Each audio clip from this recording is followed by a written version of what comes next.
Welcome to This Week in Leadership Research. Each week, I share a recently published journal article on leadership research. My goal is to translate the most up-to-date leadership research to leadership practices that help you in your daily work. This week, I'll try to answer a question. How does workplace stress change our personality traits?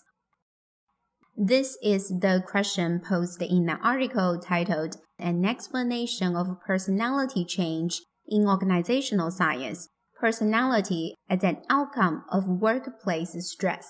The article was published in Journal of Management in 2022. Why did this article attract my attention? First, it challenged a traditional view of personality traits. For a long time, personality traits are stable across time and context, but I've begun to see a growing body of evidence suggesting that personality traits change in organizations. If you want to know more about leaders' traits and trait changes in organizations, please check out my earlier video on trait theory of leadership. Second, this article is interdisciplinary. Authors of this article used recent advances in epigenetics, physiology, and neurobiology to support their argument about how workplace stress changes our personality traits. Epigenetics studies how changes in organisms are caused by modification of gene expression rather than change of genetic code itself. The expression of genes instead of simply DNA code influences our personality. How do we get the DNA code in our body? We inherit chromosomes, which contains genes from biological parents.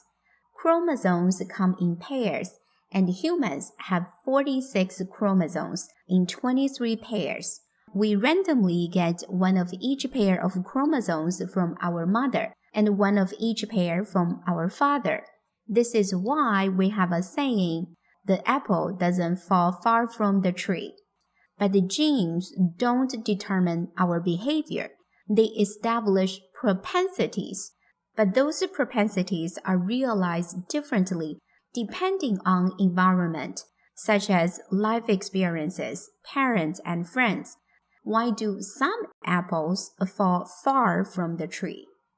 This is because the genes which we inherited from our parents may not be expressed in our body. Gene expression can be turned on or turned off by our environment. Just because I inherited genetic propensities, such as being an introvert from my parents, doesn't necessarily mean those genetic propensities are manifest in my behavior. It is the interaction between genes and environment that determines gene expression, which influences personality traits.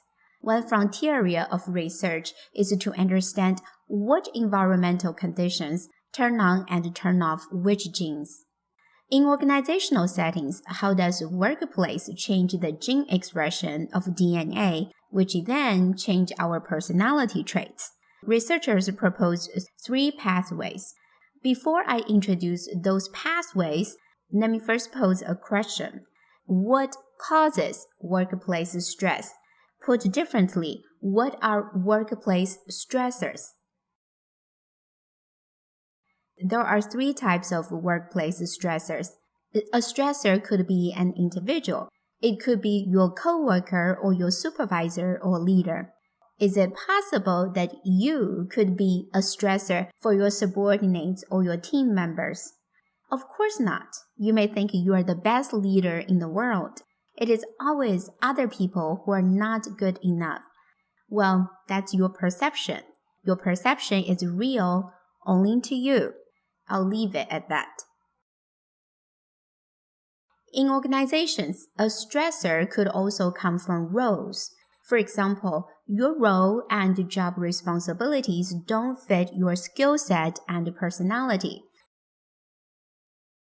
If you want to know more about roles in organization, check out my earlier video on role theory. The third type of workplace stressor is organizational change. The change in policies, procedures, protocols, and personnel can also create stress in us. All of those workplace stressors can be both short-term and long-term. Once we are exposed to long-term stressors, they change us mentally and physically. We may become impulsive. We may vent anger and frustration to our loved ones who have nothing to do with our workplace stressors. We may sink into depression. There are also people who commit suicide due to workplace stress. Let's now look at how those workplace stressors change our personality. 3 pathways have been proposed: the HPA axis, the serotonin system, and the dopamine system. The HPA axis is best known for our body's response to stress. It includes the hypothalamus, which is a small neuroendocrine structure situated just above the brainstem. It controls the release of hormones from the pituitary gland, which is a hormone-secreting gland that sits just below the hypothalamus. The pituitary gland can release hormones into the bloodstream to reach a variety of targets. In the case of the HPA axis, hormones released from the pituitary gland travels down to the kidneys and influence the secretion of hormones from endocrine glands called the adrenal glands, which sit on top of the kidneys. The primary function of the HPA axis is to regulate the stress response. It controls the secretion of stress hormones, including cortisol. Cortisol levels rise in stressful situations. It releases and redistributes the energy from non-critical parts of the body, for example, the digestive system, to critical parts of the body, for example, the heart. It also takes away resources from our body's immune system. If the stress is temporary, there is little consequences to our body. However, if the stress is sustained for a lengthy period of time, the dampened immune system and redistribution of energy wreak havoc on our physical health and mental health. Physically, people under chronic stress tend to have heart problem and high blood pressure. Mentally, people tend to be burnout, anxious, irritated, aggressive, impulsive, and antisocial. Chronic stress, including chronic workplace stress, also shrinks our brains, particularly the brain regions associated with emotion regulation, metabolism, and memory. In one study, researchers looked at 100 healthy participants who provided information about the stressful events in their lives. The researchers reported that exposure to stress, even very recent stress, was associated with smaller gray matter in the prefrontal cortex, a region of the brain linked to self-control and emotions. The accumulation of stressful life events may make it more challenging for those individuals to deal with future stress, particularly if the next demanding event requires self-control, emotion regulation, and processing social information. Workplace stress can cause a short-term HPA physiological response and a change in gene expression, which then leads to long-term HPA dysfunction. The dysfunction can increase the personality trait of neuroticism, which refers to a higher level of negative emotions, hostility, depression, impulsiveness, self-consciousness, and vulnerability. An increased HPA response and system dysfunction can also lead to lower levels of conscientiousness, which is a personality trait characterized by self-discipline, organization, and deliberation. The second pathway of how workplace stress change our personality is through the serotonin system. Serotonin is a neurotransmitter in our brain. A transmitter is expressed by genes. The release of neurotransmitter is stimulated by the electrical currents in brain cells, also known as neurons.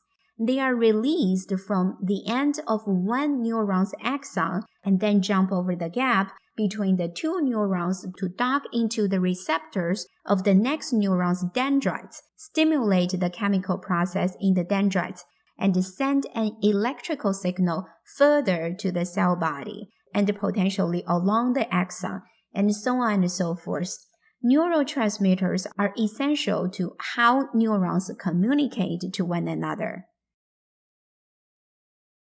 Lower levels of serotonin response and functioning is associated with impulsive behaviors and emotional instability. This is why serotonin is considered as a mood stabilizer. A decrease in short-term serotonin response and long-term function can lead to an increase in neuroticism and a decrease in conscientiousness and agreeableness. Here is a fun fact. About 95% of serotonin is produced not in our brain, but in our gut, that is our digestive system.